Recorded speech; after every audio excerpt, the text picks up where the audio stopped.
ఫిబ్రవరి 18 అంటే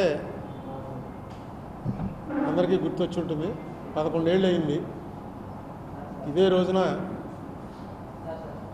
లోక్సభలో మమ్మల్ని బయటపెట్టి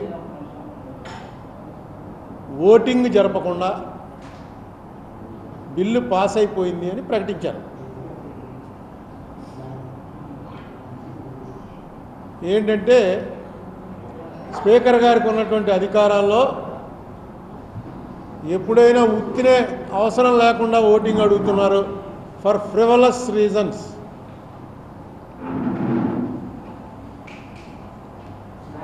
అంటే మొత్తం సభ్యులందరూ ఒకవైపు ఉండి ఎవడో ఒకళ్ళో ఇద్దరో సభ్యులు లేచి నాకు ఓటింగ్ పెట్టండి అంటే, పూర్వం ఓటింగ్ ఎలా ఉండేదంటే ఎలక్ట్రానిక్ లేదు.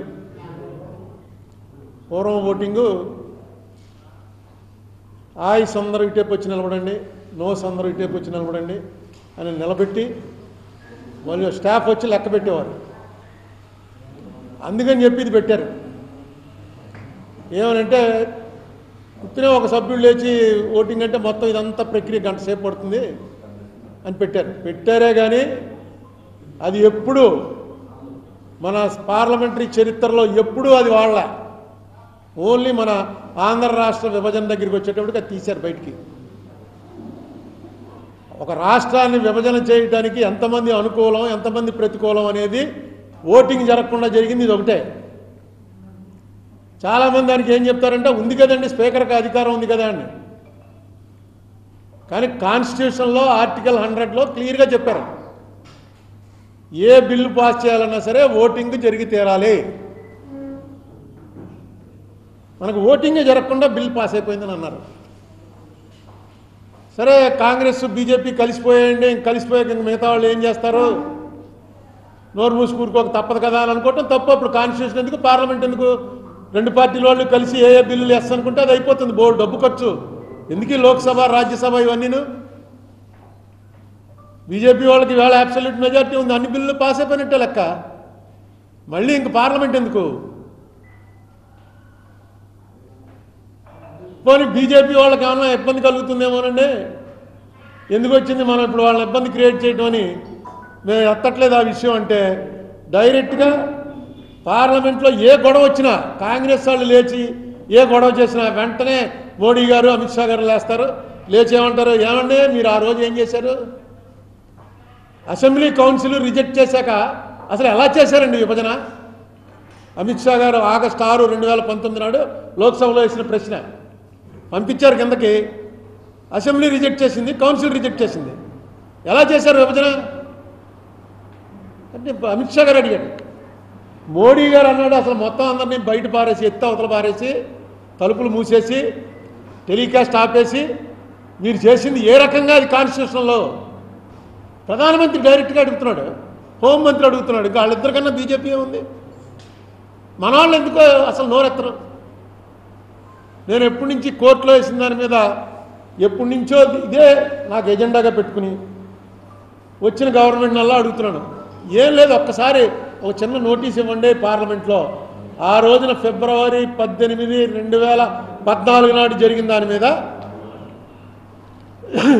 సాక్షాత్తు ప్రధానమంత్రి హోంమంత్రి అంటున్నారు కాబట్టి ఒక చర్చ పెడదాం, జరిగింది కరెక్టా కాదా, ఇక ముందు ఎలా జరగాలి. అలాగే కోర్టులో వేశాను. దాంట్లో ఇప్పటివరకు కేంద్ర ప్రభుత్వం ఎఫిడవిట్ ఇలా. ఒకరోజు ఆ జడ్జి గారు కొంచెం గట్టిగా అడిగాడు, ఏమండి వేయట్లేదు ఏంటని. వేసామండి మేము అన్నాడు. అడ్వకేటు, సెంట్రల్ గవర్నమెంట్ అడ్వకేటు, లేదండి మేము వేసామండి అన్నాడు. మాకే అనుమానం వచ్చింది, ఎందుకంటే అంత పెద్దవాళ్ళు కేంద్ర ప్రభుత్వానికి సంబంధించిన ప్రతినిధి అలా తప్పు చెప్పేస్తాడని అనుకోం కదా. మాకే అనుమానం వచ్చి మా అల్లంకి రమేష్ తోటి ఏమన్నా ఎలా అంటున్నాడంటే ఆయన అన్నాడు ఏమైనా మనకి కాకుండా, ఎందుకంటే 100 మంది ఉన్నాయి, మనం ఒక్కళ్ళనే పట్టుకెళ్ళాడుతున్నాం. కానీ ఆ రోజున ఫైల్ చేసిన వాళ్ళు 100 మంది ఉన్నారు. ఒకవేళ ఎవరి దాంట్లోనే వేసారేమో ఉండండి ఎత్తుకుదామని. ఎవరి దాంట్లో అసలు కేంద్ర ప్రభుత్వం ఇప్పటివరకు దాని మీద కౌంటరే వేయలే, రాష్ట్ర ప్రభుత్వాలు వేయలే. జగన్మోహన్ రెడ్డి వచ్చిన తర్వాత అది కూడా ఒక విచిత్రం మీకు అందరికీ తెలుసు. సడన్గా ఒకరోజు ఆ వాయిదా రోజున అభిషేక్ సింఘ్వి గారు వచ్చాడు. అభిషేక్ సింగ్ గారు వచ్చాడంటే ఎవరి తరఫున వచ్చాడో కూడా అర్థం అవ్వాలి నాకు. ఆయన వచ్చి ఈ కేసు మూసేయండి, ఇన్నేళ్ళు అయిపోయాక ఏంటి కేసు, పండోరా బాక్స్ ఓపెన్ చేసినట్టు అవుతుంది, దేశం అంతా రకరకాల గొడవలు వచ్చేస్తాయి, ఈ కేసు మీద చర్చ అనవసరం, నాకు బాగా తెలుసు అతను అని చూపించి ఇతను కొంచెం ఇంకా ఇమోషన్స్లోంచి బయటికి రాలేదు, అరుణ్ కుమార్ ఇంకా ఇమోషన్స్లో ఉన్నాడు అంటాడు. అంటే ఈయన ఎవరి తరఫున వచ్చాడు అని అడిగితే ఆంధ్రప్రదేశ్ గవర్నమెంట్ తరఫున, ఆంధ్రప్రదేశ్ గవర్నమెంట్ తరఫున వచ్చి ఈయన ఇలా మాట్లాడుతున్నాడు ఏంట్రా అని బయటకు వచ్చి వెంటనే మీడియాతో మాట్లాడాను, ఇక్కడికి వచ్చి రాజమండ్రిలో ప్రెస్ మీట్ పెట్టాను. ఇక ఎంతకన్నా ఆంధ్రప్రదేశ్ గవర్నమెంటే ఇలా చేస్తే జగన్మోహన్ రెడ్డి గారు సీఎం ఏంటండి ఇది ఇలా జరిగితే అని, ఎక్కడ జరిగిందో మరి మిస్కమ్యూనికేషన్ అనుకోవాలి. వెంటనే వాళ్ళు మన రామకృష్ణారెడ్డి గారు ప్రెస్ మీట్ పెట్టి లేదు లేదు మేము ఎప్పుడు కూడా దాన్ని సపోర్ట్ చేయలేదు, కేంద్రం ఆ రోజు చర్యలు మేము సపోర్ట్ చేయట్లేదు అన్నారు అని ఎఫిడేవిట్ మళ్ళీ 23/2/2023 గవర్నమెంట్ ఎఫిడేవిట్ ఫైల్ చేసింది. అంటే 23 అంటే ఇంకా ఏడాదిలో మళ్ళీ ఎలక్షన్లు వచ్చేస్తాయి, 3 ఏళ్ళు ఫైల్ చేయలే. 23/2/2023 జవహర్ రెడ్డి గారు ఫైల్ చేశాడు, అంటే ఆయన పేరుతో వస్తుంది, రాష్ట్ర ప్రభుత్వం ఫైల్ చేసింది. ఇంకా నేను అనుకున్నాను నా బాధ్యత అయిపోయింది, ఎందుకంటే ఇలాంటి పెద్ద పెద్దవి ఆ స్థాయి అడ్వకేట్లు అక్కడ మాట్లాడితేనే సుప్రీంకోర్టులో దాని వాల్యూ ఉంటుంది. వికాస్ సింగ్ అని ఆ రోజున బార్ ప్రెసిడెంట్, చాలా లక్షలు తీసుకుంటాడు ఆయన ఫీజు, అలాంటి మనిషి వచ్చి ఫైల్ చేశాడు. ఇది ఫైల్ చేసేటప్పటికి అనుకున్నాం మేము, ఓహో అయిపోయిందిరా బాబు మన బాధ్యత అయిపోయింది, ఇంకా రాష్ట్ర ప్రభుత్వం కేంద్ర ప్రభుత్వం వచ్చి చెప్తారు, చెప్పిన దాని మీద జడ్జి గారు చెప్తారు అని చెప్తే అనుకున్నాం. కానీ తర్వాత మళ్ళీ ఆ శ్రద్ధ లేదు, రాష్ట్ర ప్రభుత్వం ఆ శ్రద్ధ చూపించలే. తర్వాత ఎవరో ప్లేడర్ గారిని పెట్టారు, సీనియర్ ప్లేడర్ని, ఆయన వచ్చేవాడు కూర్చునేవాడు, కానీ ఏమి దాని మీద పెద్ద చర్చ వాయిదా వేసేస్తారు. మొట్టమొదటి ఏం అడుగుతారు రాగానే, ఫలానా సెక్షన్ నెంబరు ఎస్ అంటేనే కేంద్ర ప్రభుత్వం అఫిడవిట్ లేదు, ఏమండి union government what are you doing అంటారు. లేదండి అంతకుముందేమో వేసేసామన్నాడుగా, నో నో నో నేను ఒకసారి చెక్ చేసుకొస్తాను, మేము వేసేసామని అనుకున్నాను ఆ రోజు, సారీ మళ్ళీ వేస్తామంటారు. వాయిదా. ఎవరు యువతలా అరుణ్ కుమార్. అరుణ్ కుమార్ అంటే ఎవడు? ఇక్కడైతే మన తెలుగు వాళ్ళు ఎవరికైనా నా పేరున్నా తెలుస్తుంది, ఢిల్లీలో సుప్రీంకోర్టులో అరుణ్ కుమార్ అంటే ఎవడికి తెలుస్తుంది? అప్పటికి మా అల్లంకి రమేష్ దాన్ని పట్టుకుని అలాగా బతికించి ఇప్పుడు దాకా బతికించి ఉంచాడు. దాని మీద మనం గట్టిగా వాదన దిగితే ఇటు లేరు, అసలు కేంద్రం లేదు, రాష్ట్రం లేదు, ఎవరు సపోర్ట్ లేదంటే ఏముంటుంది? జగన్మోహన్ రెడ్డి వేశాడు కాబట్టి ఓకే, లేకపోతే ఈ పార్టీ కొట్టేద్రేమో కూడాను. జగన్మోహన్ రెడ్డి ప్రభుత్వం ఆ రోజున వేశారు, కారణాలు ఏమైనప్పటికీ అంతకుముందు అభిషేక్ సింఘ్వి చెప్పిన దానికి విరుద్ధంగా వీళ్ళు కరెక్ట్ స్టాండ్ తీసుకున్నారు. నేను వేసిన దాన్ని సపోర్ట్ చేస్తూ వేశారు, వేస్తూ మొత్తం లెక్కలన్నీ ఇచ్చారు. 1,42,601 కోట్ల రూపాయలు మనకి యాక్చువల్గా ఉన్నటువంటి యాక్ట్ ప్రకారం, ఏపీ రీఆర్గనైజేషన్ యాక్ట్, నేను ఏదైతే అది యాక్ట్ అవ్వలేదు అన్కాన్స్టిట్యూషనల్ అంటున్నానో ఆ యాక్ట్ ప్రకారం, వాళ్ళు ఇష్టం వచ్చినట్టుగా మన సమ్మతి లేకుండా చేసిన యాక్ట్ ప్రకారం 1,42,601 కోట్ల రూపాయలు ఇంకా పంచలేదు. ఇది క్లియర్గా యాక్ట్లో ఉంది. ఈ డబ్బు ఆంధ్రాకి 58%, తెలంగాణకి 42% చెందుతుంది జనాభాను బట్టి. ఇప్పటివరకు అవ్వలేదు. 245 ఇన్స్టిట్యూట్స్ ఉన్నాయి, ఆ ఇన్స్టిట్యూట్స్ డివిజన్ ఇంకా అవ్వలేదు. 11 ఏళ్ళు అయింది. మొట్టమొదట ఏ వ్యాపారం అనండి, అన్నదమ్ములు అనండి, పంచుకునేటప్పుడు ఫస్ట్ ఏవైతే ఆల్రెడీ ఉన్నాయో అవి పంచుకుంటారు. అవి పంచుకోలే మనకి రావాలి. ఎందుకంటే హైదరాబాద్ వెళ్ళిపోయింది వాళ్ళకి. హైదరాబాదే మనకు ఆయుపట్టు, మొత్తం అంత ఇండస్ట్రీ హైదరాబాద్లోనే ఉంది, మొత్తం రెవెన్యూ అంతా హైదరాబాద్లో ఉంది. ఆ హైదరాబాద్ ఇచ్చేశారు. హైదరాబాద్ రెవెన్యూ ఏం చేయాలన్నది కూడా ఎక్కడ పెట్టలే, యాక్ట్లో లేదు అసలు. క్యాపిటల్ ఉన్నది వెళ్ళిపోతుడు, రాష్ట్ర విభజన జరిగింది ఇదే. ఎందుకంటే క్యాపిటల్ ప్రాంతంలో వాళ్ళు ఎప్పుడు మా రాష్ట్రం విడదీసేయండి అని చెప్పి అడగరు. ఇది ఒక ప్రత్యేకమైన ఎప్పటి నుంచో దీనికి చరిత్ర ఉంది, పోరాటానికి ఏదో చేశారు, డివిజన్ చేశారు. నేను అడుగుతున్నది ఏంటంటే అన్కాన్స్టిట్యూషనల్గా చేసిన దాన్ని కరెక్ట్ చేయడానికి, కాకపోతే ఇక పార్లమెంట్ ఎందుకు? ఇప్పుడు నేనేమి మళ్ళీ రాష్ట్రాలు కలిపేయండి, మీరు చేసిన తప్పు కాబట్టి మళ్ళీ 2-1 చేసేస్తున్నాం, అది కూడా ప్రేయర్ కూడా మార్చేశాను. 4/3/22 మార్చి 4 ప్రేయర్ కూడా మార్చాను. ఏమని? ఫార్ములేట్ గైడ్ లైన్స్, ఇక ముందు ఎలా జరగాలి దాని మీద గైడ్ లైన్స్ ఫామ్ చేయండి.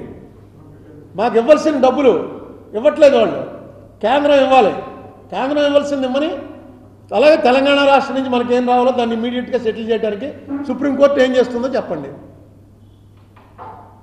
ఇది మన ప్రేయర్ మార్చింది. దీని మీద కూడా వాళ్ళేమనుకుంటారో వీళ్ళేమనుకుంటారో అంటే అప్పుడే అన్ని ప్రభుత్వాలు అయిపోయాయి. తెలుగుదేశం రెండోసారి వచ్చేసింది, జగన్మోహన్ రెడ్డి ప్రభుత్వం అయిపోయింది.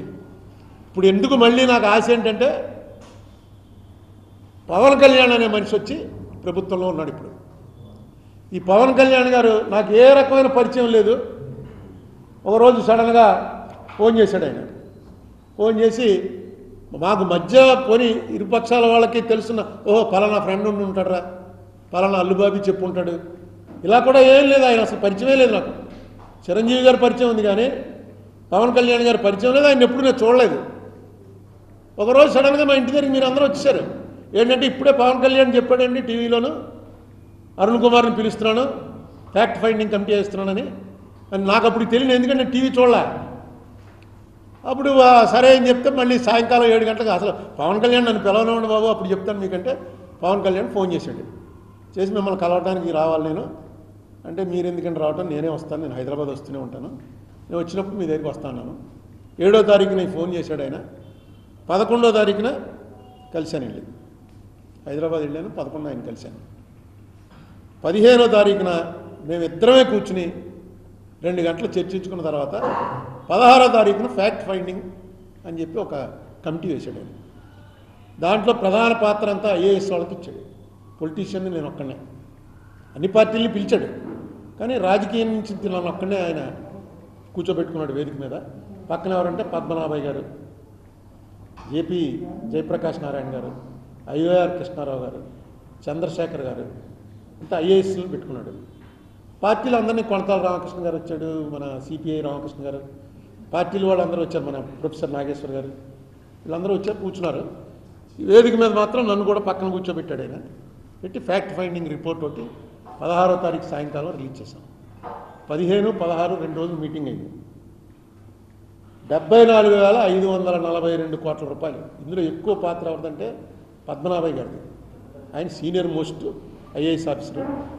మీ తరం వాళ్ళకి అంత తెలియకపోవచ్చు కానీ మా తరం వాళ్ళకి ఆ టైంలో ఎక్కడ ఏ ఆపరేషన్ అన్నా కొంచెం క్రిటికల్ ఆపరేషన్ వచ్చిందంటే, అస్సాంలో గొడవలైనా, నార్త్ ఈస్ట్లో గొడవలైనా ఇమీడియట్గా ఎవర్రా ఆఫీసరు వెళ్ళి సెటిల్ చేయగలవాడంటే ఈ పద్మనాభయ్య గారు వెళ్ళేవాడు. ఆయన మన జిల్లావాడే అనుకుంటా కూడా, లేకపోతే పక్కన కృష్ణా జిల్లా. ఇక్కడ దగ్గర బాగా పద్మనాభయ్య అన్న పేరే అంటే ఇది మాస్లోకి ఆయన ఎక్కువ మీడియా ఇది లేదు ఆయనకి, కానీ డెఫినెట్గా ఆయనకు తెలుసు ప్రపంచం ఏం నడుస్తుంది, భారతదేశం ఏం నడుస్తుంది. ఆయన పెట్టారు మెయిన్. ఆయనకి ఆయన తయారు చేసుకు వచ్చేసాడు. ఆయన ఒకరోజు టైం తీసుకున్నాడు, ఒకరోజు 2 రోజులు కాదు 15 రోజులు టైం తీసుకున్నాడు ఆయన. మార్చి 3వ తారీఖున హైదరాబాద్లో ఆవాస్ అనే హోటల్లో మళ్ళీ ఇంకో మీటింగ్ పెట్టారు. ఆ మీటింగ్కి వెళ్తే ఆ మీటింగ్లో ఆయనే తయారు చేసుకొచ్చాడు, నేను పవన్ కళ్యాణ్ గారు. అందులో ఏ పాయింట్లు ఉంచాలి, ఏ పాయింట్లు తీసేయాలని. ఐఓఆర్ కృష్ణారావు గారు, చంద్రశేఖర్ గారు కూడా వచ్చారు. మొత్తం ఆయనదే ఖరారు చేశారు అంతా. పద్మనాభయ్య గారు అంటే చాలా ఎక్స్పర్ట్ గారు. ఆయన తేల్చిన లెక్కే 74,542 కోట్ల రూపాయలు మనకి కరెక్ట్గా సెంటర్ నుంచి స్టేట్కి రావాల్సింది రాలేదు. ఇది ఏ ఇయర్లో? 2018 చంద్రబాబు నాయుడు గారు గవర్నమెంట్ ఉండగా. తర్వాత ఇది అయిపోయిన తర్వాత నేను చంద్రబాబు నాయుడు గారిని ఇలా మన ప్రెస్ ద్వారానే మాటికి అడిగేవాడిని, మీరు కాకపోతే మీ డ్రైవర్ని పంపండి, లేకపోతే మీ అటెండర్ని పంపండి, ఎవరో ఒకరితో నా దగ్గర ఉన్న ఇన్ఫర్మేషన్ షేర్ చేసుకోవాలి. మీ ముద్ర వేసిన ఎవడని వస్తే ఎవడో ఒకడు వచ్చి నేను టీడీపీ వాళ్ళనో లేకపోతే నేను చంద్రబాబు క్లోజ్ అంటే కాదు, ఎవరో ఒకరిని పంపండి అని చెప్పి అడుగుతుండేవాడిని. సరే ఒక రోజున కవర్ వచ్చింది, మీ దగ్గర ఉన్న ఫైల్ అంతా పట్టుకురండి, ఏది ఏపీ రీఆర్గనైజేషన్ సంబంధించి. అది ఏ రోజు? 16/7/2018. అంటే ఈ పవన్ కళ్యాణ్ గారిది అయిపోయినటువంటి 4 నెలల తర్వాత మొత్తం ఫైల్స్ పట్టుకుని వెళ్ళాం. నేను, బల్లుబాబి, చెరుకూరు రామారావు మా ఫ్రెండ్, ఆయన, ఇంకెవరు లేదుగా, మేము ముగ్గురు వెళ్ళాం. వెళ్తే ఆయన చంద్రబాబు నాయుడు గారు గుంటూరు మీటింగ్కి వెళ్ళాడు. ఆయన గుంటూరు మీటింగ్ అవుతుండగా వర్షం పడింది. మీటింగ్ అయిపోయి హెలికాప్టర్లో వెనక్కి వచ్చేస్తాడు అనుకుని నాకు అపాయింట్మెంట్ ఇచ్చారు. వర్షం వల్ల హెలికాప్టర్ ఆగిపోయింది. సరే నేను ఈయనెవరో గిరిజా శంకర్ గారు ఉన్న ఆయన, సతీష్ చంద్ర, వీళ్ళిద్దరికీ మొత్తం ఫైల్స్ అని చూపించాను. అయ్యా నేను ఊరికే చెప్పట్లేదు, ఇది ఇదిగో Rajya Sabha recorded version, Lok Sabha recorded. ఈ రెండు వాళ్ళు ప్రింట్ చేసిన బుక్కులు. ప్రతిరోజు ఏం జరిగిందో సభలో వాళ్ళు ప్రింట్ చేస్తుంటారు. ఈ ప్రింట్ చేసిన బుక్కుల్లో చూడండి ఎలా ఈ బిల్లు పాస్ అయిందని అంటారు. అందులో బుక్ రాశాడు ఏమని, ఇగో అడిగాడు ఈయన లేచి. ఆవిడ ఏమందంటే, స్పీకర్ గారు తల లెక్కెట్టేస్తున్నాను, నో ఇది 376 ఏదో ఉంది, దాని ప్రకారం ఓటింగ్ లేదు, ఆయస్ అందరూ నిలబడండి, నోస్ అందరూ కూర్చోండి అంది అని 360 ఆయస్, 100 నోసు, బిల్లు పాస్ అయింది. నెక్స్ట్ సెకండ్ అలా మొత్తం చేయాలి. పాస్ చేయడం అంటే బిల్లు ఒకటి బిల్లు పాస్ అయిపోయిందంటే కుదరదు. ప్రతి సెక్షను ప్రజలను అడగాలి, అక్కడ ఓటింగ్ పెట్టాలి, పాస్ చేయాలి. ఎందుకంటే కొంతమంది కొన్ని సెక్షన్లు నచ్చకపోవచ్చు. ఇక తర్వాత నుంచి మానేసింది అవన్నీ. వాళ్ళు లేచి అడుగుతూనే ఉన్నారు, అది రికార్డ్ అయింది. అమ్మ తల్ల లెక్కెడతానో, తల్ల కూడా లెక్కట్లేదు అని ఓవైసీ, సౌగత్ రాయ్ అని బెంగాల్ ఆయన, వీళ్ళిద్దరూ ఇదే గొడవ మొత్తం రికార్డ్ అయింది. తలలు కూడా లెక్కట్లేదు, అయిపోయింది, పాస్ అయిపోయింది అన్నారు. అంతా 20 మినిట్స్లో క్లోజ్. ఇది చూపించాను. చూపించి దీని మీద అండి బాబు నేను చేస్తుంది గొడవ, ఇలా చేస్తే కూడా మన బయటికి దోసేసి, అందులో తెలుగుదేశం వాళ్ళు ఉన్నారు అంటుంటే లోపల ఫోన్ వచ్చింది. నేను ఇంకా వీళ్ళకి చెప్పేసి వెళ్ళిపోదాం అనుకున్నాను. చంద్రబాబు నాయుడు గారు అరుణ్ కుమార్ని ఆపమన్నారు, కారులో వచ్చేస్తున్నారని. అంటే గుంటూరు నుంచి కారులో నేను ఎంతసేపు పడుతున్నాను బాబు, నేను నీకు చెప్పేశాను కదా అని చెప్పి లిఫ్ట్ దగ్గరికి వచ్చేసాం, వెళ్ళిపోదామని. ఎందుకంటే నాకు కన్వే అయింది. అందులో సతీష్ చంద్ర ఉన్నాడు, గిరిజాశంకర్ అని ఆయన ఐఏఎస్, వాళ్ళిద్దరూ విన్నారు. చెప్తారు సీఎం గారికి, నేనే చెప్పాలని ఉంది, నాకన్నా బాగా చెప్తారు వాళ్ళు ఐఏఎస్ వాళ్ళు. లేదండి మిమ్మల్ని ఆపేయమన్నారు, వచ్చేస్తున్నారు ఆయన, ఆగిపోండి అన్నారు. ఆగిపోయాం. వచ్చాడు ఆయన ఆశ్చర్యపోయాడు ఇవన్నీ చూసి. ఆ రోజు నేను ఢిల్లీలో ఉన్నాను, అద్వానీ రూమ్లో కూర్చున్నాను. ఇంత దారుణమా, నాకు తెలియదు, ఇదంతా నాకు ఎవరు చెప్పలేదు, రికార్డు ఎవరు పట్టరాలేదు. చూడండి అందుకనే నేను మొత్తుకుంటున్నాను, ఈ దారుణం ఇదంటే. వెంటనే ఢిల్లీలో వెళ్ళిపోయిన వెంటనే ఢిల్లీ మీటింగు, అక్కడ మీటింగ్, మా ఎంపీలందరినీ మీటింగ్ పెట్టమంటాను, ఏం చేయాలో, ఎంపీలు ఏం చేయాలో, ఎలా చేస్తే బాగుంటుందో చెప్పు, కోర్టులో వెంటనే ఎఫిడేవిట్ ఇచ్చేస్తున్నాను అని చెప్పాడు. చెప్పి అది చెప్తున్నప్పుడు మొత్తం అందరం ఉన్నాం, సతీష్ చంద్రు, గిరిజాశంకరు, బాబీ, చెరుకూరు రామారావు, అది కాకుండా ఆల్పాటి రాజేంద్ర ప్రసాద్ ఇప్పుడు ఎమ్మెల్సీ క్యాండిడేట్, అతను మాకు ఏలూరులో లాలో అతను నేను కలిసి చదువుకున్నాం. అతను కూడా నేను వచ్చానని తెలిసి అతను కూడా గుంటూరు నుంచి వస్తూ ఆయనతో పాటు సీఎం గారితో పాటు ఆయన కూడా వచ్చి కూర్చున్నాడు. వాళ్ళందరినీ బయటికి పంపించేసి మళ్ళీ నా ఒక్కడితోటి 40 నిమిషాలు మాట్లాడాడు ఆయన, చంద్రబాబు నాయుడు గారు. మాట్లాడి కాన్ఫిడెన్స్ ఏం క్రియేట్ చేశాడంటే, డెఫినెట్గా we are going to take it up, నువ్వు ఢిల్లీ వెళ్ళిపో అన్నాడు. ఢిల్లీ వెళ్ళిపోయాను. సుజనా చౌదరి గారి ఇంట్లో మీటింగ్ పెట్టారు. ఈ లోపల ఏంది, జరిగిన 2 రోజులకే అవిశ్వాస తీర్మానం, తెలుగుదేశం వారు బీజేపీ మీద పెట్టిన అవిశ్వాస తీర్మానం అంగీకరించారు. దాంతో 2 రోజులు అవిశ్వాస తీర్మానం నడిచింది, వీగిపోయింది. ఆ అవిశ్వాస తీర్మానంలో నేను చెప్పిన పాయింట్లు ఏం చెప్పలే. సరే వీళ్ళు ముందు నుంచి ఏదో అనుకుని ఉంటారులే అని చెప్పి అనుకున్నాం. సుజనా చౌదరి గారి ఇంట్లో మీటింగ్ పెడితే అందరు ఎంపీలు వచ్చారు, పెట్టారు, చెప్పాను, వినిపించాం, అంతా బాగానే ఉంది, డెఫినెట్గా నోటీస్ ఇస్తున్నాం అన్నారు. ఒక్క రాజ్యసభ మెంబరు, ఆయన పేరేంటి, అడ్వకేట్ కాదు అడ్వకేట్, ఇప్పుడు కూడా ఉన్నారు ఆయన, కనకమేడల, ఆయన ఒక్కడే అన్నాడు, దీనివల్ల ఇప్పుడు మనం చేయటం కరెక్టా, ఎందుకంటే బీజేపీతో బయటకు వచ్చేసారు, చేస్తే కాంగ్రెస్కి అమరాల్సిన సిచ్యువేషను, ఇది చేయటం కరెక్టా, ఆలోచించండి, ఇది ఆల్రెడీ అవిశ్వాస తీర్మానం పెట్టాం అని ఏదో అంటే నేను చెప్పాను, దీనికి దానికి అసలు సంబంధం లేదండి, ఇది అన్కాన్స్టిట్యూషనల్గా మనకి దెబ్బేశారు, ఆ కాన్స్టిట్యూషనల్ పాయింట్ వరకే మాడుతున్నాం, విడదీయటం కరెక్టా కాదా అని. కానీ ఇంకో గొడవ కాదు, ఇంత రాజ్యాంగ విరుద్ధంగా ఎలా చేస్తారో అన్నది అడగైపోతే ఇంకేముందండి. మొత్తానికి కన్విన్స్ అయ్యారని నేను అనుకున్నాను, కానీ పని జరగలేదు. ఎన్నాళ్ళు చూసినా నోటీస్ ఎలా ఇవ్వాలో కూడా డ్రాఫ్ట్ చేసి పట్టుకెళ్ళి ఇచ్చాను, మళ్ళీ వాళ్ళకి తయారు చేసుకోవడానికి టైం పడుతుందని. అది జరగలేదు, కోర్టులో ఇటు జరగలేదు. ఇప్పుడు పవన్ కళ్యాణ్ గారు అనే ఆయన అన్నిటికన్నా ప్రధానమైనది ఏంటంటే, ఆయన నేను కలవటం, ఇది మీకు అందరికీ తెలుసు. ఇదంతా అయిపోయిన తర్వాత జనవరి 2019 అంటే ఇంక ఎలక్షన్ 3 నెలల్లో ఉంది. మేము ఐలాపురంలో ఒక మీటింగ్ పెట్టాను, నేనే పెట్టాను, నేనే ఆహ్వానం, అన్ని పార్టీల వారికి ఆహ్వానం పంపాను. పంపి ఐలాపురంలో కొత్తగా రాబోయేటువంటి ప్రభుత్వం ఏం చేయాలి అన్న దాని మీద ఒక మీటింగ్ అండి, రావాలి అని చెప్పి అందరికీ లెటర్ రాశాను. లెటర్ రాస్తే జగన్మోహన్ రెడ్డి పార్టీ వారు మేము రాము, తెలుగుదేశం పార్టీతోటి మేము వేదిక పంచుకోం అని చెప్పేశారు. సిపిఎం పార్టీ వారు మేము రాము, నువ్వు బీజేపీని పిలిచావు కాబట్టి బీజేపీతో మేము వేదిక పంచుకోం అని వాళ్ళు రాలే. చంద్రబాబు నాయుడు గారు 2 మంత్రులను పంపారు, 3 ఐఏఎస్ ఆఫీసర్లను పంపారు. మొత్తం రికార్డ్ పట్టుకొచ్చారు వాళ్ళు. మన ఈయన వచ్చారు, ఫైనాన్స్ చెరుకూరి కుటుంబరావు, ఆయన వచ్చారు మీటింగ్కి. బీజేపీ నుంచి ఐవైఆర్ కృష్ణారావు గారు, సత్యమూర్తి అని ఆయన, వాళ్ళిద్దరూ వచ్చారు. పవన్ కళ్యాణ్ గారి పార్టీకి కూడా లెటర్ రాశారు, మీ పార్టీ నుంచి ఎవరినైనా పంపండి అని. పవన్ కళ్యాణ్ గారు వచ్చాడు, ఎవరినైనా పంపండి అనే రాశాను నేను అన్ని పార్టీలకి, మీ పార్టీ ప్రతినిధిని పంపండి అని. ఆయనే స్వయంగా వచ్చాడు. లీగల్ పొజిషన్ తెలుసుకోవడం కోసం నేను పర్సనల్గా రిక్వెస్ట్ చేసి చలమేశ్వర్ గారిని పిలిచాను. అప్పటికి జడ్జిగా ఆయన సుప్రీంకోర్టు జడ్జిగా రిటైర్ అయి ఉన్నాడు, చాలా అనుభవం ఉన్నవాడు కాబట్టి ఆయన్ని పిలిచాను. జాస్తి చలమేశ్వర్ ఆయన వచ్చారు. ఆ మీటింగ్లో తీర్మానాలు ఏం చేశామంటే, రావాల్సినటువంటి 74,542 కోట్లే కాకుండా ఏదైతే అరుణ్ కుమార్ కేసు కోర్టులో వేసాడో, ఏదైతే పార్లమెంట్లో మూవ్ చేయమంటున్నాడో, ఆ రెండిటికి మేము పూర్తి మద్దతు ఇస్తున్నాం.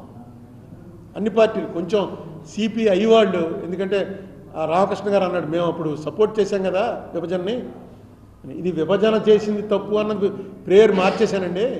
అది కాదు, కాన్స్టిట్యూషన్ నిలబెట్టకుండా పార్లమెంట్ నడిస్తే రాజకీయ పార్టీలు నోరు మూసుకుంటుంటే అలాగా, నాలాంటి వాడు ఎక్కడ సరిపోతాడు అన్న పాయింట్ మీద వారు కూడా అందరూ ఒప్పుకుని తీర్మానం చేశాం. ఏమని, వెంటనే రాబోయే ప్రభుత్వం దీన్ని సపోర్ట్ చేయాలని. సరే, ఆ ఎలక్షన్లో తెలుగుదేశం పార్టీ ఓడిపోయింది, పవన్ కళ్యాణ్ గారి పార్టీ ఓడిపోయింది, కమ్యూనిస్టు అక్కడికి వచ్చిన వాళ్ళు అందరూ ఓడిపోయారు. కమ్యూనిస్ట్ పార్టీలు, బీజేపీ పార్టీ వాళ్ళు కూడా, అవి కూడా ఓడిపోయి జగన్ పార్టీ అధికారంలోకి వచ్చింది. ఈవేళ నేను ఈ ప్రెస్ మీట్ ఆశతో పెడుతున్నాను. ఇప్పుడు దాకా ఏదో మనం సంవత్సరేకం పెట్టినట్టు, తద్దినం పెట్టినట్టు, నేను 2015 18వ తారీఖు నుంచి మొదలుపెట్టాను. ఇది గుర్తుందిగా మీకు? జాంపేట ఉమారామలింగేశ్వరరావు కళ్యాణ మండపం పక్కన మన ఆఫీస్లో ఉన్నప్పుడు సంవత్సరం అయింది. ప్రతి సంవత్సరం ఇదేదో ఒక ఫార్మాలిటీ, అందరం మర్చిపోయినా మనం మర్చిపోకూడదు రాజమండ్రి వాళ్ళమని పెడుతూనే వచ్చాను 11 ఏళ్ళు. ఇప్పుడు మాత్రం ఆశ వచ్చింది, ఎందుకంటే పవన్ కళ్యాణ్ ఇందులో ఈ ప్రభుత్వంలో పార్ట్నర్గా ఉన్నాడు. ఆయన ఇంపార్టెంట్ పార్ట్నర్గా ఉన్నాడు. ఆయన ఒక్కసారి ఆ సినిమా ఇది తిప్పుతారు కదా, రింగులు తిప్పితే ఫ్లాష్ బ్యాక్లోకి వెళ్తారు. ఒక్కసారి పవన్ కళ్యాణ్ గారు ఫ్లాష్ బ్యాక్లోకి వెళ్ళండి అని మొన్న డిసెంబర్ 6వ తారీఖు, అంటే 2 నెలలు అయింది, డిసెంబర్ 6వ తారీఖున ఆయనకు లెటర్ రాశాను. ఆ లెటర్ మీకు అందరికీ వచ్చే ఉంటుంది. వెంటనే మీకు పంపాను 2 రోజులు ఆగి. దుర్గేష్ చెప్పాను, ఇదిగో లెటర్ పంపుతున్నాను, ఇది పవన్ కళ్యాణ్ గారు, ఆయన మామూలుగా ఇలాంటి లెటర్లు బోల్డ్ వస్తూ ఉంటాయని పక్కన పారేస్తాడేమో అని దుర్గేష్కి ఒక కాపీ పంపించాను. ఆ లెటర్లో క్లియర్గా ఆయన ఎందుకు దీనికి నిలబడవలసి వచ్చి ఇప్పుడు మీకు చెప్పిందంతా లెటర్లో చెప్పాను. ఇప్పుడు నేను పవన్ కళ్యాణ్ గారిని కోరేది ఏంటంటే, ఇంక 2 రోజులు అసెంబ్లీ ప్రారంభమవుతాం. ఈ అసెంబ్లీ ప్రారంభమైనప్పుడు అందరూ కలుస్తారు. మీ ప్రమేయం లేకుండా అసెంబ్లీ ఏం జరగదు. ఖచ్చితంగా ఆ రోజున మనం ఏమనుకున్నాం, ఏపీ రీఆర్గనైజేషన్ చేయటం పార్లమెంట్లో, లోక్సభలో మనకు జరిగినటువంటి తీవ్రమైన అవమానం. ఎందుకంటే మీరందరూ ఎంత ఉద్యమం చేశారో మీకు తెలుసు, మీరే సాక్షులు. అన్ని పేపర్లు, అన్ని టీవీ ఛానల్స్, అన్ని కాలేజీలు, అన్ని స్కూళ్ళు, ఎన్జిఓలు, లాయర్లు, మేము పొలిటీషియన్స్, మాకైతే రోజు మాకు చేత్కారాలు, బూతులు తిట్టించుకోవడాలు. ఇంత జరిగిన తర్వాత అయిపోయింది, 1 నిమిషంలో తలుపు మూసి అయిపోయింది పొండంటే, మళ్ళీ నోరెత్తేవాళ్ళు లేకుండా పోయిందంటే ఇంక స్టేట్కి ఎవడన్నా ఎందుకు చేస్తాడు? మనం నిలదీయడం, ఈవేళ కొట్టుకోవడాలు, తిట్టుకోవడాలు, బూతులు తిట్టుకోవడాలు ఏం అక్కర్లే. పాయింట్ ఉంటే వీళ్ళు వదలరా, నిలదీస్తారంతే. ఎంతకాలం అయినా సరే దీన్ని వదలరు అనేటువంటిది ఒక వెళ్ళాలి. ఒక ఆంధ్రాలో కూడా మగాడు ఉన్నాడు రా, ఇదిగో వచ్చాడు పవన్ కళ్యాణ్. జగన్మోహన్ రెడ్డి టైంలో అవ్వలేదు, చంద్రబాబు నాయుడు గారి టైంలో అవ్వలేదు. పవన్ కళ్యాణ్ వచ్చేటప్పటికి దీని మీద వెంటనే స్టార్ట్ అయింది యాక్టివిటీ. కేంద్రం మీకు, బీజేపీ కూడా మీతో పార్ట్నర్. ముందు దాంట్లో ఎఫిడవిట్ ఇవ్వమనండి, లీగల్గా వేసి తీరాలి.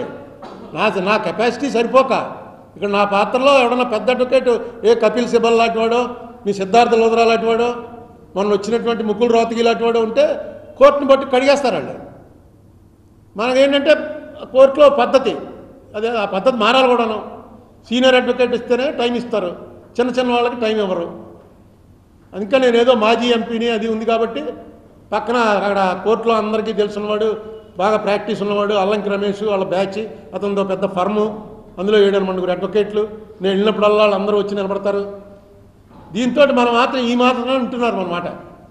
లేకపోతే అవతలాలు అదే ఆంధ్ర గవర్నమెంట్ కరెక్ట్గా పెట్టిందనుకోండి మనిషిని, సరైన అడ్వకేట్ని అన్నానండి. ఇది 2014లో వేసిన దాని మీద ఇప్పటివరకు అసలు విచారణ లేదా? ఒక్కసారి ఆవిడ ఎవరో నాగరత్నమ్మ గారు అన్నావిడ, జోసెఫ్ అన్న వాళ్ళిద్దరూ ఉన్నటువంటి బెంచ్లో ఆ ఒక్కసారి ఏంటిది ఎలా జరిగింది అని చెప్పి అడిగితే నేను ఒక 5 నిమిషాలు చెప్పే అవకాశం ఇచ్చారు. ఇచ్చి ఆవేళ డిస్మిస్ అవుతుందేమో అనుకున్నది, డిస్మిస్ చేయలేదు. ఎందుకంటే ఇవన్నీ ఏమంటారంటే ఇన్ఫెక్చువస్ అయిపోయింది, ఎన్నో ఏళ్ళు అయిపోయింది, ఆంధ్ర తెలంగాణ అయిపోయింది, ఎవరికి లేని వీడికి ఎందుకండి గొడవ, ఆ గవర్నమెంట్ మాట్లాడదు ఈ గవర్నమెంట్ మాట్లాడదు అంటారు. కానీ అది తప్పది. చరిత్రలో మన మీద పడ్డ వీళ్ళని ఏం చేసినా వీళ్ళేం తిరగబడరా అనేటువంటి మార్క్ ఏదో పడిందో అది తప్పది. ఇవాళ పవన్ కళ్యాణ్ గారి మీద నాకు ఎందుకు నమ్మకం ఉందంటే, నాతోటి ఆయన చాలా డీటెయిల్డ్గా మాట్లాడాడు. ఆయన డెఫినెట్గా ఈ రోలో మనిషి కాదు, కొత్త మనిషి కాబట్టి చట్ట ప్రకారం మాట్లాడచ్చు. నెక్స్ట్ ఆయనకి ఏవి కూడా దాని ఏమంటారంటే స్కెలిటన్స్ ఇన్ కబోర్డ్స్ అంటారు. అంటే మనకేమన్నా అస్థిపంజరాలు ఉంటే వెనకాల బీరువాలో, అంటే దాని అర్థం ఏంటంటే మన వెనకాల ఏమన్నా స్కాములు, మన వెనకాల ఏమన్నా కేసులు ఇలాంటివి ఉన్నాయనుకోండి, అది విప్పి తీస్తారని మాట్లాడకుండా ఊరుకుంటారు. కంగారు పడి ఎందుకు వచ్చింది మనం ఇదేదో అడిగామనుకో గట్టిగాను, సరే తెలుద్దాం. కానీ మరి దాని సంగతి ఏంటంటే అయ్యి బాబోయ్, నాకు తెలిసి పవన్ కళ్యాణ్ మీద ఏమి లేవు. డెఫినెట్గా పవన్ కళ్యాణ్ ఇందులో చొరవ చూపిస్తారని నమ్మకంతో వేళ కొంచెం గట్టిగా మారుతాను. లేకపోతే 5 నిమిషాల్లో 11 ఏళ్ళు అయింది బాబు అంటే మీరు ఇదేనా గొడవ అని పార్టీ పీకేద్దరు. ఈ గొడవేనండి, ఇది ఎప్పుడు చెప్పే గొడవే కదా అని. కానీ పవన్ కళ్యాణ్ గారు ఖచ్చితంగా, ఎందుకంటే ఇప్పుడు బీజేపీ వాళ్ళు కూడా ఏమంటానికి లేదు, బీజేపీ వాళ్ళే ఎక్కువగా ఈ 10-11 ఏళ్లలో జరిగింది తప్పు అని ఎక్కువగా పార్లమెంట్లో చెప్పింది బీజేపీ వాళ్ళే. ఆఖరి కాశ్మీర్ విభజన చేస్తున్నప్పుడు కూడా దీని కూడా నడిచింది. కాశ్మీర్ విభజన ఇదిగో చర్చ చేస్తున్నాం, మీరు ఎక్కడ చర్చ చేశారు, ఇదిగో ఓటింగ్ పెడుతున్నాం, మీరు ఎక్కడ ఓటింగ్ పెట్టారు అని ప్రతి దాంట్లో ఆంధ్ర ఎలా చేశారు, ఎవడిచ్చాడు మీకు ఆ కాన్స్టిట్యూషనల్ రైట్, మమ్మల్ని అడుగుతారా మీరు అని ప్రతి దానికి రాజ్యసభ, లోక్సభ, మోడీ, అమిత్ షా ఇన్నిసార్లు అన్నా కూడా మనం దాని మీద చర్చ అడగాలి పార్లమెంట్లో, కోర్టులో ఎప్పుడెట్ వేయాలి. వేయకపోతే మీ తరఫున వచ్చే పెద్ద ప్లేడరు గట్టిగా చెప్పాలి. ఇప్పుడు ఎవడైనా పెద్ద అడ్వకేట్ ఒకటి మీరు పెట్టేటప్పటికే అసలు ఒక మూమెంట్ వస్తుంది. ఇది చంద్రబాబు నాయుడు గారు వ్యతిరేకండి జరగదండి అనడానికి ఆయన కాదు, నాతోటి మాట్లాడాడు ఆయన పర్సనల్గా. చంద్రబాబు నాయుడు వ్యతిరేకం, నేను జగన్ తోటి మాట్లాడలేదు తప్ప చంద్రబాబు నాయుడు గారు ముఖ్యమంత్రిగా ఉన్నప్పుడు మాట్లాడాను, పవన్ కళ్యాణ్ గారితో మాట్లాడాను, కేసీఆర్ గారు ముఖ్యమంత్రిగా ఉన్నప్పుడు మాట్లాడాను, ఒక్క జగన్మోహన్ రెడ్డి ముఖ్యమంత్రిగా ఉన్నప్పుడు మాట్లాడలేదు.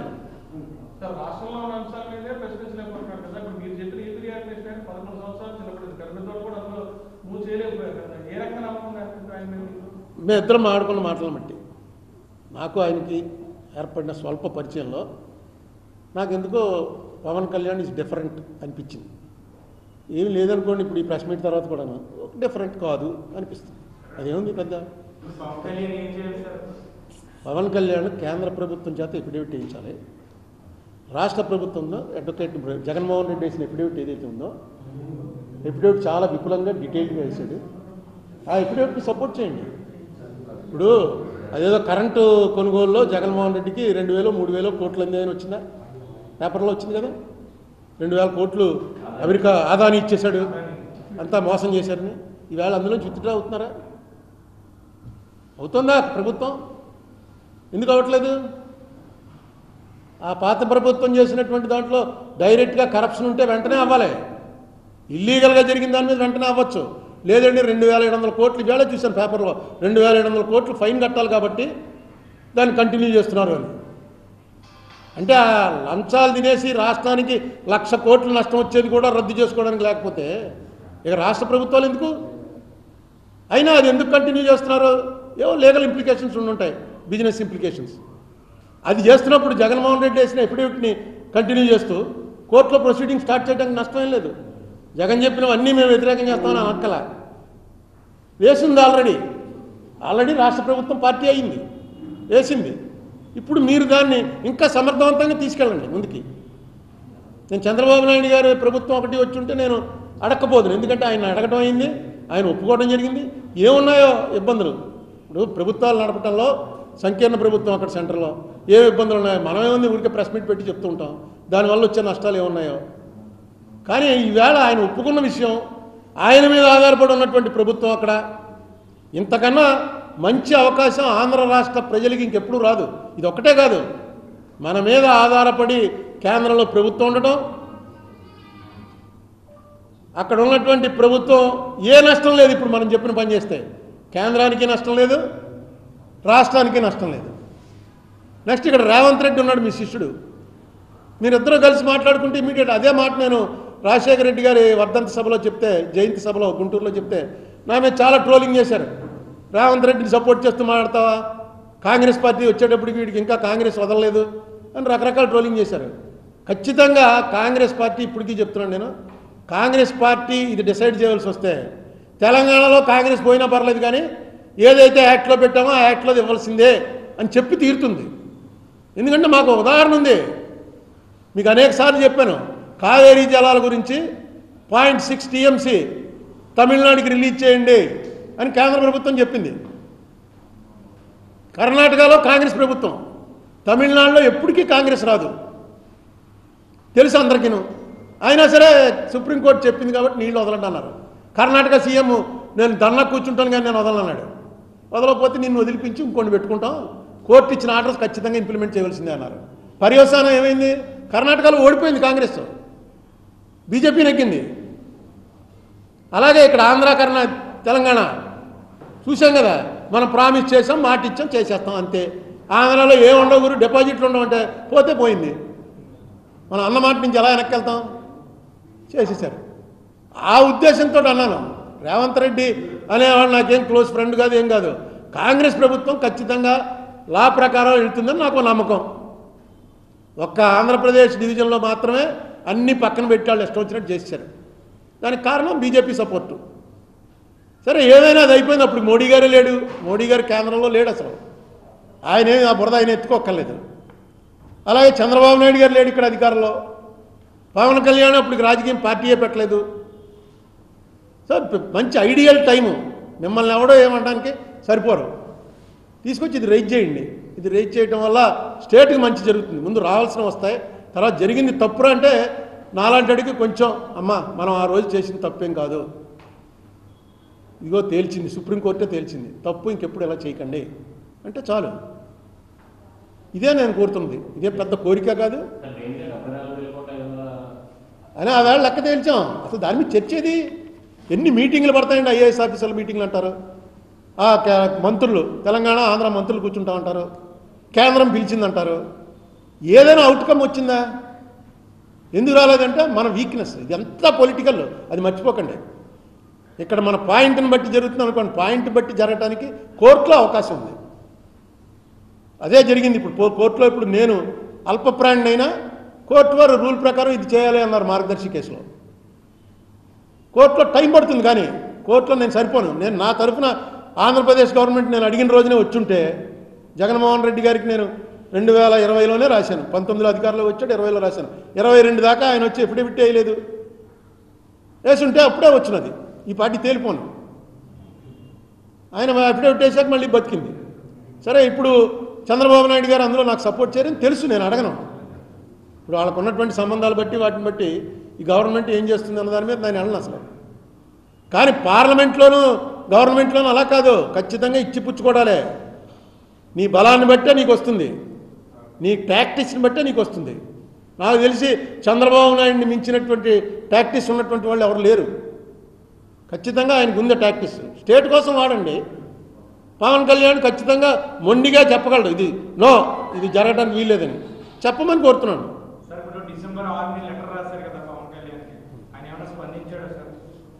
నాతోటి ఏమి స్పందించలేదు. స్పందన కూడా నేను నాతో స్పందించమని అడగలేదు, పని చేయమని అడిగాను. రేపు అసెంబ్లీ అవుతుందిగా, దుర్గేష్కి చెప్పాను, వీళ్ళు చెప్పాయా బాబు అని. చెప్పానండి అని దుర్గేష్ చెప్పాడు, పవన్ కళ్యాణ్ గారికి చెప్పానండి అని. సో పవన్ కళ్యాణ్ అనే వ్యక్తి ఇండివిజువల్గా, ఉప ముఖ్యమంత్రిగా కాకుండా ఇండివిజువల్గా పవన్ కళ్యాణ్ తను కొంచెం దాన్ని ఏమంటారు, ముక్కుసూటిగా మొండిగా పోయే మనిషి అని నా అభిప్రాయం. నా అభిప్రాయం తప్పై ఉండొచ్చు, రైట్ అయి ఉండొచ్చు, వేరే విషయం. మేము కలిసిన అతి తక్కువ టైంలో నాకు అనిపించిన అభిప్రాయం అది. సో డెఫినెట్గా అతను ప్రెజర్ తేగలడు, ఇక్కడ తేగలడు, కేంద్రంలోనూ తేగలడు, కేంద్ర ప్రభుత్వం మీద ప్రెజర్ తేగలడు. అది చేయమని అంటున్నాను. ఇది అసలు నిజంగా దీనివల్ల ఏ పార్టీకి నష్టం, కాంగ్రెస్ వాళ్ళు అయితే అడిగారు, రేపు ఇస్తున్నారు నాకు. నేను ఇది పట్టుకుని సుజనా చౌదరి గారి ఇంట్లో మీటింగ్కి వెళ్ళిన రోజున మొన్నడు జయరాం రమేష్, దిగ్విజయ్ సింగ్ అందరం సెంట్రల్ హాల్లో కలిసాం. చెప్పాను పెడుతున్నారు ఇలాగా అని. జయరాం రమేష్ అన్నాడు, పెట్టడం అది ఇన్నాళ్ళ లేటు, పెట్టించు, చాలా కరెక్ట్, అది ఎవరి తప్పో తేలిపోతుంది, ఏం జరిగిందో తేలిపోతుంది. ఆ విషయం మళ్ళీ వాళ్ళకి చెప్పాను. అప్పుడు తోట నరసింహం గారు లీడరు, తోట నరసింహం గారు చెప్పాను, వాళ్ళు కూడా ఇన్వైట్ చేస్తున్నారు, ఇదే టైం అని. ఏం చేద్దాం, అది వెనక్కి వెళ్ళిపోయింది. దాన్ని పొలిటికల్ రీజన్స్ నేనేం క్వశ్చన్ చేయను. సో ఈవేళ ప్రెస్ మీట్ పెట్టినటువంటి ఉద్దేశం ఇది. మీ ద్వారా పవన్ కళ్యాణ్ గారికి విజ్ఞప్తి చేస్తున్నాను. ఆల్రెడీ లెటర్ కూడా రాశాను. దయచేసి పార్లమెంట్లోను కోర్టులోను ఈ అంశం ప్రస్తావించి మన రాష్ట్రానికి రావాల్సినవి రప్పించుకోవడంతో పాటు జరిగిన అవమానం నుంచి బయటపడే అవకాశం కల్పించండి. అయిపోయింది కదా అని అనుకోకండి, అది అలా మచ్చాలా ఉండిపోయింది. నేను ఒక్కనే కాదు, అందరూ బాధపడుతున్నారు.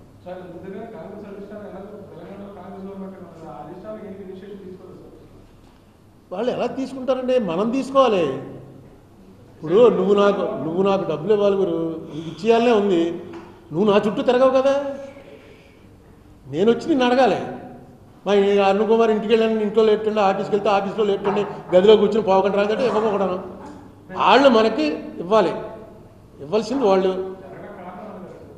అవునండి, జరగటానికి కారణం వాళ్ళు అయితే ఇక్కడ కాంగ్రెస్ ఏది అడగటానికి? ఏమన్నా నలుగురు కాంగ్రెస్ వాళ్ళు ఉంటే అడుగుదురు. కేవీపీ రామచంద్రరావు గారు ఉన్నంతకాలం పార్లమెంట్లో రాజ్యసభలో ఇదే గొడవ చేశాడు, అయిపోయింది ఆయన రాజ్యసభ.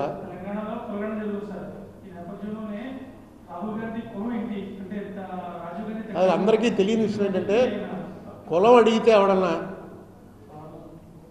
మామూలుగా చెప్పకూడదు, కులం అడగడానికి ఎవరికి రైట్ లేదు. బీసీ ఎస్సీ ఉన్నాయనుకోండి, అవి వాటికి కొన్ని రాయితీలు కల్పించారు కాబట్టి నేను రేపు బీసీ అని రాస్తే ఉన్నవాళ్ళు అరుణ్ కుమార్ బీసీ రాశాను అనుకోండి, అప్పుడు అడగచ్చు మీరు, నువ్వు ఏ కులమయ్యా, బీసీ ఎలా అయ్యావు అని. నేను ఓసీలో ఉన్నాను, ఓసీలో ఉండి ఏ బెనిఫిట్లు పొందట్లేదు, నేను కులం పేరు రాయవలసిన అవసరమే లేదు. నా కులం మీరు అడిగితే ఏమైనా చేయొచ్చునండి, కేసు కూడా పెట్టచ్చు, ఉంది మనకి.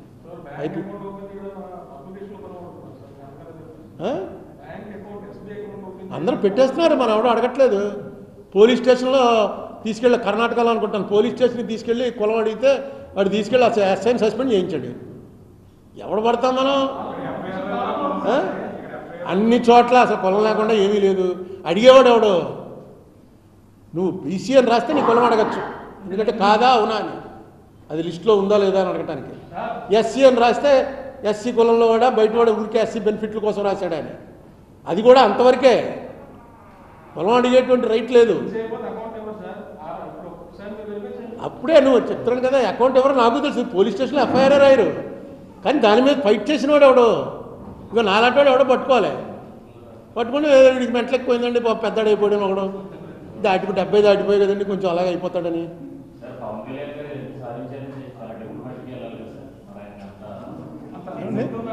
అసలు ఇందులో ఏమిటి చెప్పండి సాధించేది? ఇందులో ఏముంది అసలు? ఇది సాధించడానికి ఏముంది? ఒక నోటీస్ ఇవ్వాలి, లోక్సభలో ఒక నోటీస్ ఇస్తారు. ఆ నోటీస్ కూడా ఏమని ఇవ్వాలని రాసి ఇచ్చాను. అమిత్ షా గారి పాలనా రోజున, మోడీ గారి పాలనా రోజున ఈ సభలో మాట్లాడిన ఈ మాటలను బేస్ చేసుకుని ఆంధ్ర రాష్ట్రానికి అన్యాయం జరిగిందని వాళ్ళు అన్నారు, దాని మీద చర్చిద్దాం. డెఫినెట్గా ప్రధానమంత్రి, హోంమంత్రి అన్న తర్వాత ఖచ్చితంగా చర్చించి తీరాలి. మనం వాళ్ళని ఏమి తప్పట్లేదు, వాళ్ళు రెడీగా ఉన్నారు. అనేక సార్లు లోక్సభలో ఛాలెంజ్ చేశాడు అమిత్ షా, దాని మీద చర్చిద్దామా, రండి ఆంధ్రప్రదేశ్లో ఏం చేశారో మీరు చెప్తాను అని అనేక సార్లు అన్నాడు. ఎవడో నోటీస్ ఇవ్వాలి. ఆ నోటీస్ ఇచ్చిన వాళ్ళు కొంచెం పార్టీ నోటీస్ అనుకోండి, ఇప్పుడు లీడర్ ఆఫ్ ద పార్టీ ఇచ్చాడు అనుకోండి, డెఫినెట్గా దాని వాల్యూ వేరు. నాలాంటి వాడు ఒక సింగిల్ మెంబర్ ఇచ్చాడు అనుకోండి, దాని వాల్యూ వేరు, అది వెనక్కి వెళ్తుంది. ఎందుకంటే రోజు పార్లమెంట్ నడిచేదే 50 రోజులు 60 రోజులు నడుస్తుంది. అందులో ఇలాంటి షార్ట్ డిస్కషన్స్ ఉండేవే 10 ఎన్నో ఉంటాయి. ఆ 10 డిస్కషన్స్లో ఏది ప్రయారిటీ అన్నది చూసుకుంటారు. ఈవేళ తెలుగుదేశం పార్టీ ఇచ్చింది అంతే, చేసి తీరాలి.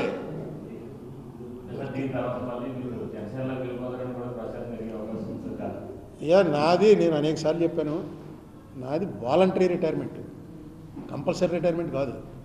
నేను కావాలని రిటైర్ అయిపోయాను, నేను ఎందుకు వెళ్తాను ఇంకా?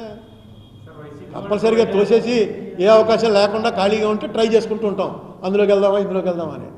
నాకు లేదు, నాకు ఇంట్రెస్ట్ లేదు, నేను చేయలేను. ఇంట్రెస్ట్ లేదని కాదు, నేను చేయలేను, ఏ పోస్టు చేయలేను. ఇలా మీతో అప్పుడప్పుడు మాట్లాడటం తప్ప ఏ పోస్టు చేయలేను. నేను చాలా ఎంజాయ్ చేస్తున్నాను 10 ఏళ్ళ నుంచి.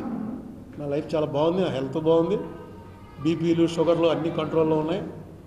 నేను ఆ 10 ఏళ్ళు ఎంపీగా చేసిన టైంలో ఇంతగా లేను, ఇంత ఆనందంగా లేను. సరదాగా మేము కూడా చూసుకుంటూ ఉంటాం, ఏమైంది ఓహో ఇవాళ ఈ పార్టీలు పెట్టారా అని. అండి మార్గదర్శి మొత్తం అంతా కోర్టులో ఉంది కదా. నేను ఇక్కడ మీకు చెప్పేస్తే కోర్టులో ఏం చెప్పను.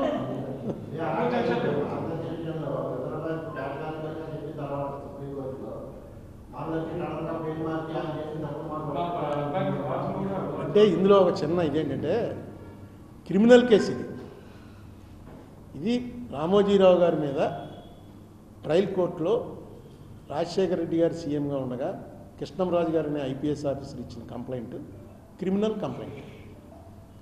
క్రిమినల్ కేసులో ఎలా ఉంటుందంటే ఆర్గ్యుమెంట్ అన్ని రకాల నుంచి కొడతారు. దాంట్లో ఒక భాగం ఇది. దీన్ని అతిపెద్ద ప్లేడరు, ఇండియాలో టాప్ 10 ప్లేడర్ వచ్చాడు రోహతగి, ముకుల్ రోహతగి అన్నవాడు సిద్ధార్థ్ లోధరా కన్నా డబల్ ఛార్జ్ చేసేటువంటి ప్లేడరు. అతన్ని తీసుకొచ్చేటప్పటికి ఇది ఒక పెద్ద సెన్సేషన్ అయింది. కానీ యాక్చువల్గా క్రిమినల్ కేసుల్లో ఆర్గ్యుమెంట్ చెప్పేవాళ్ళు అన్ని ఆర్గ్యుమెంట్లు చెప్పేస్తారు. ఏంటి ఫస్ట్ వీడు దొంగతనం చేయలేదండి అని చెప్తారు, నెక్స్ట్ దొంగతనం చేసిన రోజున ఇక్కడ ఊళ్ళో లేడండి అని చెప్తారు, నెక్స్ట్ దొంగతనం చేయడానికి వీడు కళ్ళు కలమడం అండి అని చెప్తారు. అన్నీ ఏదో ఒకటి క్లిక్ బెనిఫిట్ ఆఫ్ డౌట్ మీద ఉంటుంది అంతా, ఏదో ఒకటి క్లిక్ అవుతుంది కదా అని.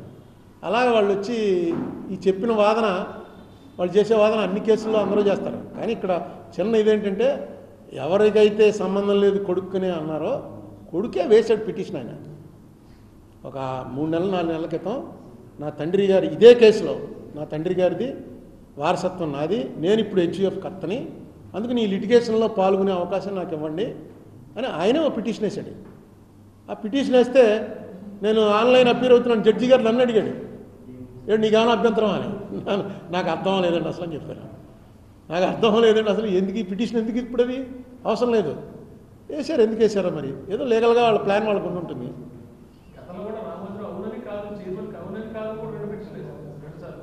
నేను ఈ కేసులో నా పాత్ర ఏంటో నిజంగా నాకే తెలియదు. ఎందుకంటే నేను పార్టీ కాదు, సుప్రీంకోర్టులో పార్టీని, కానీ ఇక్కడ పార్టీ కాదని చెప్పి పూర్తిగా మనం కూడా మీలాగే టీవీలో చూసుకుందామా అంటే అసిస్ట్ ద కోర్ట్ అన్నాడు ఆయన. అసిస్ట్ ద కోర్ట్ అన్నాక ఈయన కూడా అసిస్ట్ చేయడానికని సిద్ధార్థ లోధరా వచ్చి ఆర్గ్యుమెంట్ చెప్పాడు. అసిస్ట్ ద కోర్ట్ అంటే అమికస్ క్యూరీ అంటారు. అమికస్ క్యూరీ అవ్వడానికి కావాల్సిన అర్హతలన్నీ ఆయన చదివి ఈయనకి ఏమున్నది అర్హత, ఏ అర్హత ప్రకారం ఇతన్ని అమికస్ క్యూరీగా అపాయింట్ చేశారు, ఇవ్వలేదు. అదే జడ్జి గారు అన్నాడు, అన్నీ విని మన హైకోర్టు జడ్జి గారు అన్నాడు, ఆ సంగతి మేము తర్వాత తెలుసుకుంటాంలే, ముందు మీ గొడవ మీరు చెప్పండి అన్నాడు. అంటే నన్ను ఇంకా ఉంచాడు. ఇక్కడ సుప్రీంకోర్టు పెట్టింది కదా ఈయన కాదన్నాడు. నా పాత్ర ఏంటో నాకు ఆఖరి రోజున 1 గంట టైం ఇస్తారు. ఆ గంటలో మొత్తం ఈ గొడవ అంతా కూడా కోర్టు ముందు చెప్తాను, మీరు అందరూ కూడా చూడొచ్చు. ఎందుకంటే ఇప్పుడు కోర్టు లైవ్ వచ్చేస్తుంది. ఏమండి రేవంత్ రెడ్డిని కలిసి నేను అడగటానికి నా ఇదే చెప్తున్నాగా ఇప్పుడు నా స్థాయి ఏంటి, నా అర్హత ఏంటి అన్న దాని మీద చాలా కాన్ఫ్లిక్టింగ్గా వచ్చాయి. నేను పార్టీ అయితే అందులో వెళ్ళి ఎఫిడేవిట్ ఏంటని అడగచ్చు. నేను పార్టీ కాదు, అసిస్ట్ ద కోర్ట్ అంటే కోర్టు వారితోటి సమాన స్థాయిలో పెట్టారు, కొంచెం కింద బెంచ్ క్లర్క్ స్థాయిలో పెట్టారు అనుకో, కానీ ఆ స్థాయిలో పెట్టారు కొద్దిగా తగ్గించి. అంచేత దీని మీద పోనీ అలా ఇటేపు వచ్చి ప్లేడర్ చదివిన కూర్చుని మనం మాట్లాడచ్చా అంటే అది లేదు. కోర్టు వారు ఏమన్నా అడిగితేనే నేను నోరిప్పాలి తప్ప నేను అనుకోవడం. నేను 2-3 సుప్రీంకోర్టు జడ్జిల్ని హైకోర్టు జడ్జిల్ని అడిగాను. కొంతమంది ఏం చెప్పారంటే నువ్వు ఎందులో ఉన్నా ఇంటర్ఫీర్ అయ్యి నీ ఆర్గ్యుమెంట్ చెప్పచ్చు, ఖచ్చితంగా కోర్టు రికార్డ్ చేయాలని కొంతమంది చెప్పారు. కొంతమంది ఏం చెప్పారంటే కోర్టు వారు నిన్ను అడిగినప్పుడే నువ్వు చెప్పాలి అని కొంతమంది చెప్పారు. అందుకని ఈ గొడవ అంతా ఎందుకని మౌనంగా ఉన్నాను. డెఫినెట్గా ఒక జడ్జిమెంట్లో ఒక ఆర్డర్, డాకెట్ ఆర్డర్ అంటారు, ఒక ఆర్డర్లో రాశారు క్లియర్గాను. ఇది సిద్ధార్థ లోధరా గారు ఈయన ఎలాగ ఇంటర్ఫీర్ అవుతాడని ఎత్తినప్పుడు ఆ డాకెట్ ఆర్డర్లో అరుణ్ కుమార్ ఏం చెప్పాడు అన్నది ఆఖరి రోజున ఉంటాము. ఆయన చెప్పేవన్నీ కూడా కంక్లూజన్ స్టేజ్లో తీసుకుని దాని మీద డిసైడ్ చేస్తాం అని డాకెట్ ఆర్డర్లో రాశారు. కాబట్టి మనం అన్నీ వినాలి ఇప్పుడు, లేకపోతే అసలు వినక్కర్లేదు అక్కడ ఏం జరుగుతుందో. ఇప్పుడు ఎందుకు వినాలంటే ఆఖరణ మనం ఏదో చెప్పాలి కదా. వింటున్నాను, చెప్తాను, చెప్పినప్పుడే ఇంక ముందు చెప్పకూడదు. చెప్తే అసలు ఈ ప్రెస్ మీట్లు నేను మాట్లాడిన మాటల వల్లే మొత్తం అసలు వాళ్ళకంతా సర్వనాశనం అయిపోయినట్టుగా సిద్ధార్థ గారు సుప్రీంకోర్టులో చెప్పాడు. ఈనాడు వాళ్ళు ఆ మాట అంటే ఎంత బాధగా ఉంటుంది. ఈనాడు పొద్దున్న లేచేటప్పటికి దడదరా, ఎవడకు కావాలంటే వాడిని మొత్తం గాలి తీసేయగలరు. అది చిట్ ఫండ్ కంపెనీ, అదే కన్ఫ్యూజను.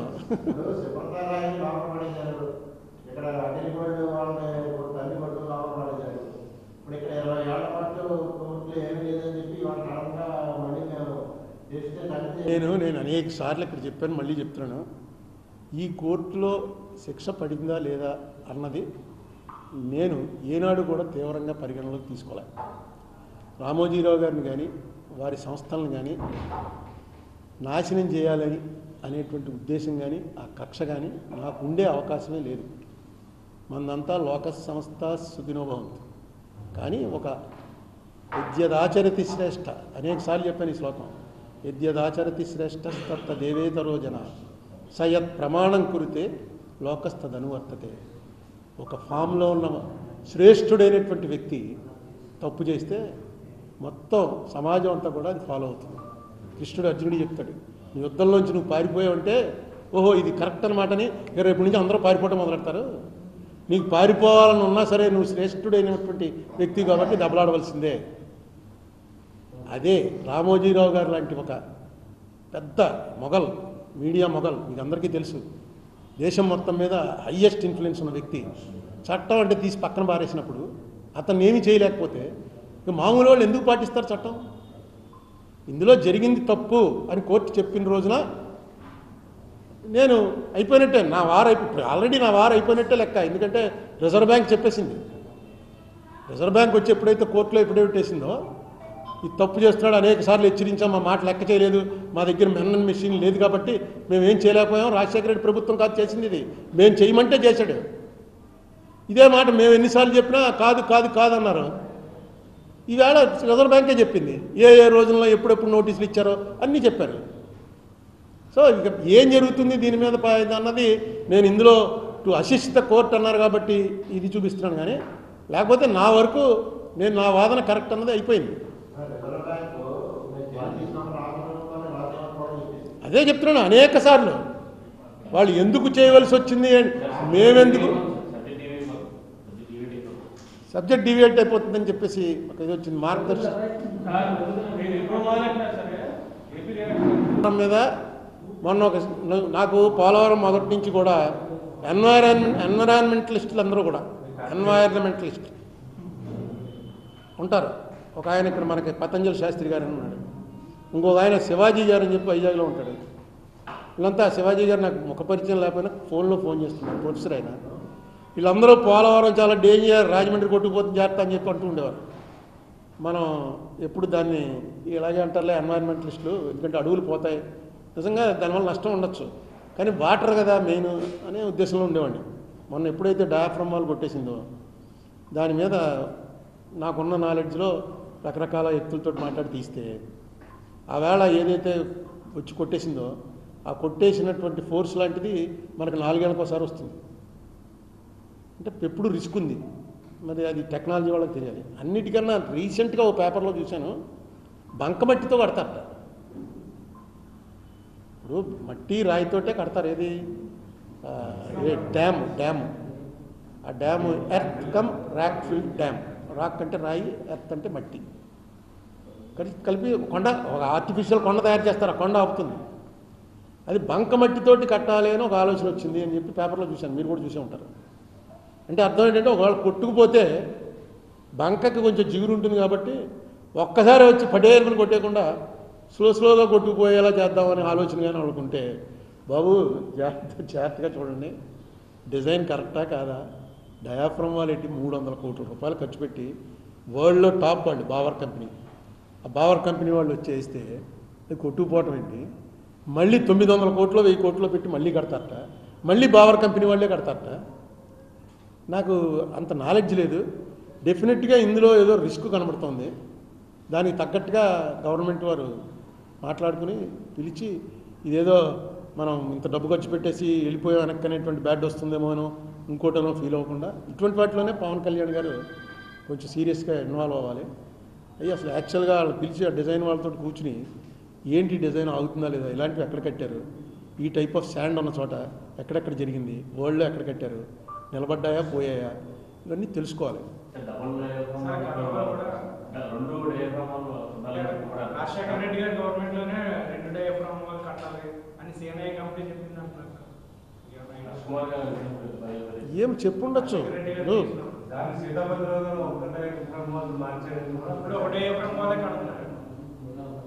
అదే చెప్తుంది. ఇవన్నీ ఎవరికి నచ్చింది. ఇప్పుడు ఇంజనీర్లో కూడా వాళ్ళ ఐడియా ఒకలా ఉంటుంది.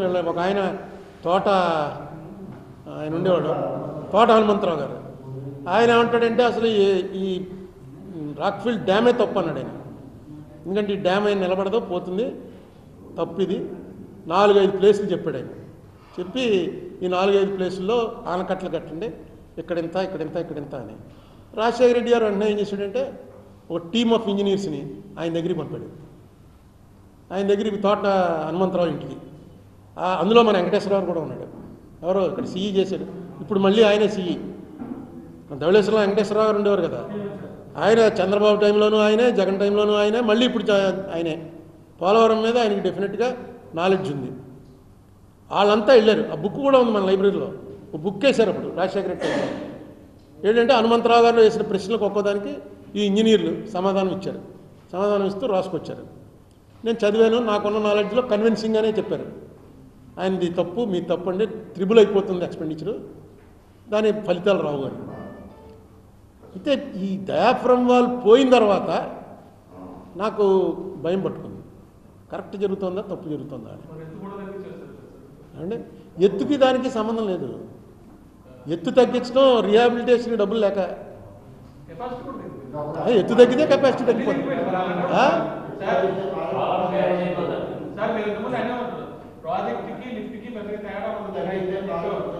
నీకు ఎత్తు తగ్గించడం అనేది అసలు ఆ ప్రాజెక్టే తీసి పక్కన పారేయచ్చు.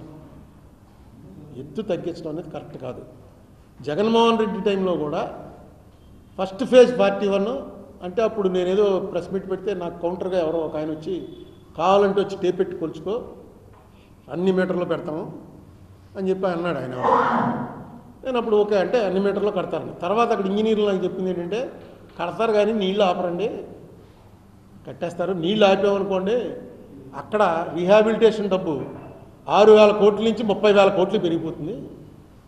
అందుకని నీళ్ళు ఆపకుండా 41 దగ్గర నీళ్ళు ఆపుకుంటూ 45 ఎంతో మీటర్లు ఉంది యాక్చువల్ దీంట్లో 45 దాకా కట్టేస్తారు. కానీ అక్కడ దాకా నీళ్ళు ఆపరం, గేట్ల కిందే పెడతారు. ఈ 41 దగ్గర నీళ్ళు ఆపుతుంటారు. ఎందుకంటే సుప్రీంకోర్టు జడ్జిమెంట్ ప్రకారం 6 నెలల ముందే వాళ్ళకి రిహాబిలిటేషన్ అయిన తర్వాతే ఇక్కడ వీళ్ళు నీళ్ళు ఆపాలి. వీళ్ళంతా రెడీ అయిపోయినా నీళ్ళు ఆపడానికి 6 నెలల ముందే వాళ్ళందరినీ కూడా సెటిల్ చేయాలి. వీళ్ళ వల్ల ఏ పని కాదు.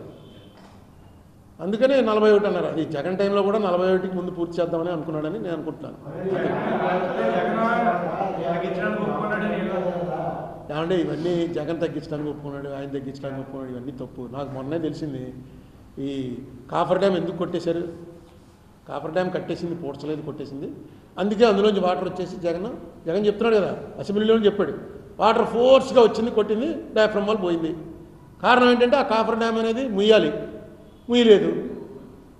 అదే కదా చెప్పింది. కాఫర్ డ్యామ్ ఎందుకు ముయ్యలేదు అన్న దాని మీద చంద్రబాబు నాయుడు గారు వాళ్ళు చెప్పేది ఏంటంటే కాఫర్ డ్యామ్ మూస్తే ఏదో అవుతుందో అది అవుతుందని వాళ్ళు చెప్పారు. దానికి సమాధానం యాక్చువల్గా ఏంటన్నది మొన్న నాకు హైదరాబాద్లో ఈ పోలవరం ఇంజనీర్లు అందరూ ఒక చోట కలిశారు. ఆ కలిసిన చోట వాళ్ళు చెప్పింది ఏంటంటే ఒక నోటీస్ ఇచ్చారు అక్కడ పల్లెటూరు నుంచి. ఆ నోటీసు ఎవరికి ఇచ్చారు? సెక్రటరీ ఇరిగేషన్, కేంద్ర ప్రభుత్వం, ఎందుకంటే ఇది కేంద్ర ప్రాజెక్టు. ఆ నోటీసులో మమ్మల్ని రీహాబిలిటేట్ చేయకుండా మీరు కానీ కాఫర్ డ్యామ్ మూసేశారా మేము మునిగిపోతాం, చర్యలకు సిద్ధంగా ఉండండి అని నోటీస్ వచ్చింది. ఆ ఆఫీసులో కూడా 6 నెలలు వెళ్ళిపోతాట. ఆ నోటీస్ వెంటనే ఇక్కడికి పంపి మూయడానికి వీల్లేదు, ఎట్టి పరిస్థితుల్లో నేను కోర్టుల చుట్టూ తిరగలేను, ఇగో నాకు ఇచ్చారు నోటీసు అని అంటారు. అంటే వీళ్ళు ముయ్యలేదు. ఎందుకంటే కేంద్ర ప్రాజెక్టు కదా, వాళ్ళు చెప్పినట్టు చేయాలి. పోయింది. ఇంత చిన్న విషయం చెప్పడానికి తెలుగుదేశం వారికి కూడా తెలిసి ఉండదు. ఇది ఎందుకు ముయ్యలేదు అంటే జగన్ ముయ్యాలండి, మనం ముయ్యడం ఏంటి, జగన్ వచ్చాక కొట్టింది కదా అని వీళ్ళు. జగన్ ఏమో మీరు తవ్వేసి పోయారు, ఆ కన్నంలోంచి మొత్తం కొట్టేసింది, మొత్తం పోయిందని వీళ్ళు. ఇది ఎవరో ఇంజనీర్ చెప్తే ఆశ్చర్యపోయింది. చెప్పచ్చు కదండి ఓపెన్గాను. అది